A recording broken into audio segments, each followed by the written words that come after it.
लिनशी शव के पास आकर कहती है कि अब मेरी शादी युनतिंग से हो गई है तो ये मेरा घर है, तो तुम यहाँ से निकल जाओ। वैसे भी युनतिंग तुम्हें पसंद नहीं करता। शव उससे कहती है कि युनतिंग भले ही मुझे ना पसंद करता हो, पर मैं तो उसे पसंद करती हूँ ना। इस पर लिनशी उससे कहती है कि अब युनतिंग को तुम्हारी ज़रूरत नहीं है, उसे एक ऐसी वाइफ चाहिए जो स्मार्ट हो, ब्यूटीफुल हो और उसके काम में उसकी मदद करती हो। तुम तो पागल और स्लो हो। शव कहती है कि मैं भी उसे पैसे कमा कर दे सकती हूँ। इतना कहकर वो अपने पिगी बैंक को लेकर युनतिंग के पास जाने लगती है, पर लिनशी से गलती से वो टूट जाता है। तभी ही वहाँ पर युनतिंग आकर ये सारा नज़ारा देख लेता है। वो शव को चबरोते हुए देखता है तो वो लिनशी को डांटने वाला था, पर वो शव से कहता है कि ये बस एक पिगी बैंक तो है, मैं तुम्हें दूसरा लेकर दे दूंगा। अगले सीन में असिस्टेंट उसे कह रहा था कि आप और शव एक दूसरे से बहुत ही ज़्यादा प्यार करते हैं, फिर आपने उसे ब्रेकअप क्यों किया? क्या इस वजह से क्योंकि आपकी हेल्थ ठीक नहीं है? पर आप थोड़ा सा इंतज़ार तो कर सकते हैं ना, आपको ज़रूर कोई अच्छा डॉक्टर मिल जाएगा। युनतिंग कहता है कि मैं इंतज़ार नहीं कर सकता, अगर मैं ठीक नहीं हुआ तो मेरे जाने के बाद शव का क्या होगा? अगर अभी मैं उससे दूरियां बना लेता हूँ और उसके साथ बुरा बर्ताव करूँगा तो वो ज़रूर मुझे भूल जाएगी। मेरे मरने के बाद तुम शव का ध्यान रखना, अगर लानफेंग उसे बुली करे तो तुम उसे प्रोटेक्ट करना। असिस्टेंट उसे कहता है कि वो तुम्हारी गर्लफ्रेंड है तो ये काम तुम्हें करना चाहिए। इतना कहकर वो बाहर आता है एंड डॉक्टर जेम्स को कॉल करता है। फिर युनतिंग घर छोड़कर जा रहा था। वो शव से कहता है कि अब से ये तुम्हारा घर है। शव उसे कहती है कि मुझे ये नहीं चाहिए, अगर तुम मेरे साथ एक ही घर में नहीं रहते हो तो वो घर नहीं लगता। तुम इस तरह से मुझे छोड़कर क्यों जा रहे हो? क्या हम दोनों साथ नहीं रह सकते? युनतिंग कहता है कि ये होना तो इम्पॉसिबल है। शव कहती है कि फिर मुझे भी यहाँ पर नहीं रहना है।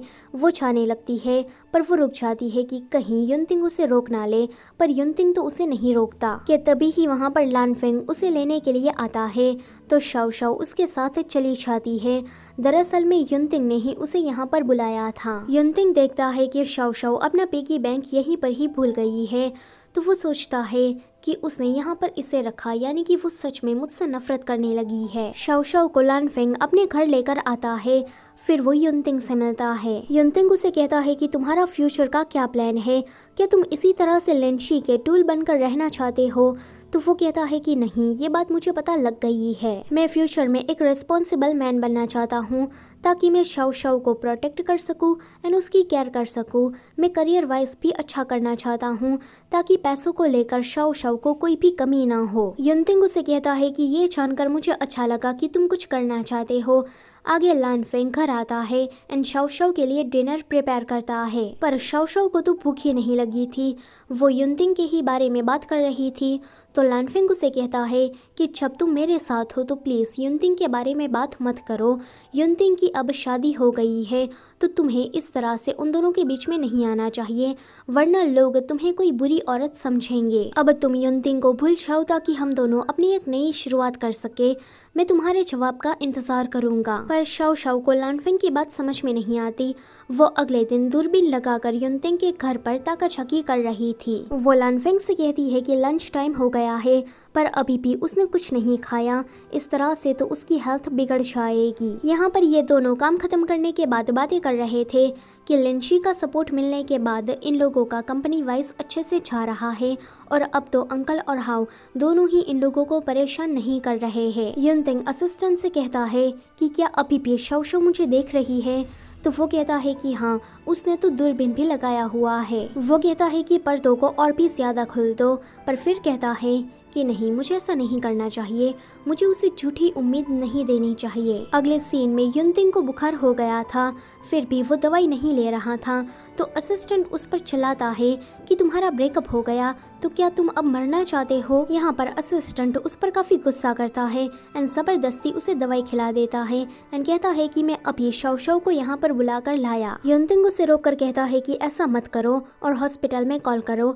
ये सुनकर असिस्टेंट खुश हो जाता है कि चलो अब ये हॉस्पिटल जाने के लिए तो मान गया है। यहाँ शव काफी सैड बैठी थी। वो कहती है कि मैंने युनतिंग को आधे दिन ही देखा पर उसने अपने घर के पर्दे लगा दिए। क्या अब वो मुझसे इतनी नफरत करता है कि वो मुझे खुद को देखने भी नहीं दे रहा? लानफेंग उसे कहता है कि अगर तुम्हें यहाँ पर अच्छा नहीं लग रहा तो मैं तुम्हें कहीं और लेकर जाता हूँ। शाओशाओ उसे कहती है कि लानफेंग, तुम मेरे साथ इतना नाइस बिहेव मत करो, मैं एक स्टूपिड लड़की हूँ, मेरा कुछ नहीं हो सकता। लानफेंग उसे कहता है कि तुम खुद को स्टूपिड कहना बंद करो, क्योंकि मेरी नज़रों में तो तुम स्मार्ट हो। सिचुएशन चाहे कैसी भी हो, पर मैं तुम्हारे सपोर्ट में हमेशा खड़ा रहूंगा, क्योंकि तुम मेरे लिए काफ़ी ज़्यादा इम्पोर्टेंट हो। अब इम्पोर्टेंट शब्द सुनकर शाओशाओ को अपने पिगी बैंक के बारे में याद आता है। वो युनतिंग के घर पर जाकर पिगी बैंक को लेती है एंड युनतिंग से कहती है कि ये मेरे लिए इम्पोर्टेंट है, पर तुम उससे कहीं ज़्यादा इम्पोर्टेंट हो। भले ही तुम मुझे अभी पसंद नहीं करते हो, पर प्लीज़ मेरा इंतज़ार करना, मैं तुम्हारे लिए बहुत सारे पैसे कमाऊंगी। इतना कहकर वो अपना पिगी बैंक युनतिंग को देकर वहाँ से चली जाती है। लेकिन घर आने के बाद उसे फीवर हो गया था और वो नींद में युनतिंग का नाम ले रही थी। तो लानफेंग युनतिंग को अपने घर बुलाता है और उसे सारी सिचुएशन समझा देता है। आगे युनतिंग शाओशाओ की केयर कर रहा था। युनतिंग उसे कहता है कि मुझे माफ़ कर देना कि मैं तुम्हें इस बार प्रोटेक्ट नहीं कर पाया, पर मेरे जाने के बाद तुम अपना अच्छे से ध्यान रखना। अगले सीन में शाओशाओ युनतिंग के साथ थी। वो उसे कह रही थी कि हमारा बेबी बिल्कुल तुम्हारी तरह स्मार्ट होगा। तो युनतिंग कहता है कि नहीं, मुझे तो एक क्यूट लड़की चाहिए जो कि बिल्कुल तुम्हारे जैसी हो। वो दोनों बीच पर ऐसे ही हंसी मजाक कर रहे थे कि शाओशाओ का सपना टूट जाता है। शाओशाओ अपने इस सपने के बारे में लानफेंग को भी बताती है। लानफेंग को ये सुनकर बिल्कुल भी अच्छा नहीं लगता। वो उसे कहता है कि युनतिंग की शादी हो गई है तो तुम उसके बारे में भूल क्यों नहीं चाहती। तुम्हें अभी अपने बारे में सोचना चाहिए, क्योंकि उसने तुम्हें छोड़ा है तो तुम्हें अब थोड़ा स्ट्रॉन्ग बनना चाहिए। अगले सीन में लानफेंग लिनशी के साथ मिलकर ड्रिंक कर रहा था। ड्रंक होने के बाद वो लिनशी को बातें सुनाता है पिछली बार की तरह कि मैं तो शाओशाओ के साथ फ्यूचर में अच्छे से रहूंगा, क्योंकि आज नहीं तो कल शाओशाओ मुझे अपना ही लेगी। पर तुम्हारा क्या, युनतिंग के साथ शादी करने के बाद तुम खुश हो?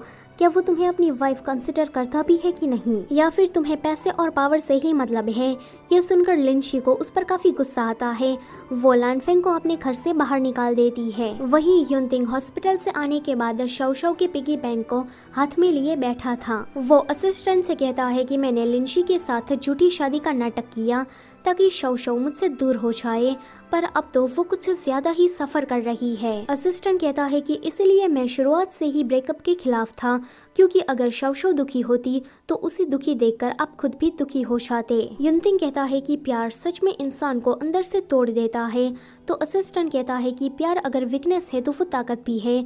शाओशाओ के आने के बाद आपकी हेल्थ कंडीशन थोड़ी थोड़ी ठीक होने लगी थी। शाओशाओ आपसे प्यार करती है, इसलिए वो आपके साथ बच्चे चाहती है और मैं भी चाहता हूँ कि मैं आपके बच्चों के साथ खेलूं। ये वाला सीन यहीं पर ही कट होता है। फिर हमें कुछ दिनों के बाद का सीन दिखाया जाता है।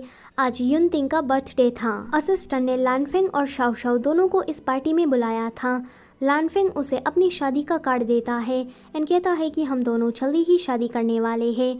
शाओशाओ का आपने ध्यान रखा, इसलिए मैं स्पेशली आपको इनवाइट करना चाहता हूँ। शाओशाओ लानफेंग से शादी करने वाली है ये सुनकर युनतिंग के तो पैरों तले जमीन ही खिसक जाती है। वो सोचता है कि ये इतनी जल्दी कैसे बदल गई और इसका बिहेव भी पहले से काफी अलग है। खाना खाने के टाइम पर भी शाओशाओ लानफेंग को ही देख रही थी। ये चीज युनतिंग से बिल्कुल भी बर्दाश्त नहीं होती। अगले सीन में शाओशाओ ड्रंक हो गई थी तो युनतिंग उसे घर के अंदर लेकर आता है। शाओशाओ उसे किस करने वाली थी तो वो उसे दूर हटाकर कहता है कि मैं लानफेंग नहीं हूँ। शाओशाओ उसे कहती है कि मुझे पता है कि तुम मेरे तिंग तिंग हो। फिर वो अपनी शादी के बारे में बात करने लगती है तो युनतिंग उसे कहता है कि प्लीज़ मेरे सामने ये सारी बातें मत करो, मुझे तुम्हें छोड़कर पछतावा हो रहा है। तो वो कहती है कि क्या तुम जेलस फील कर रहे हो, क्योंकि लानफेंग ने मुझे बताया था कि ये आइडिया ज़रूर काम करेगा। इसी के साथ पार्ट नंबर 5 होता है यहीं पर ही ख़त्म। Don't forget to like, share and subscribe. Thank you for watching.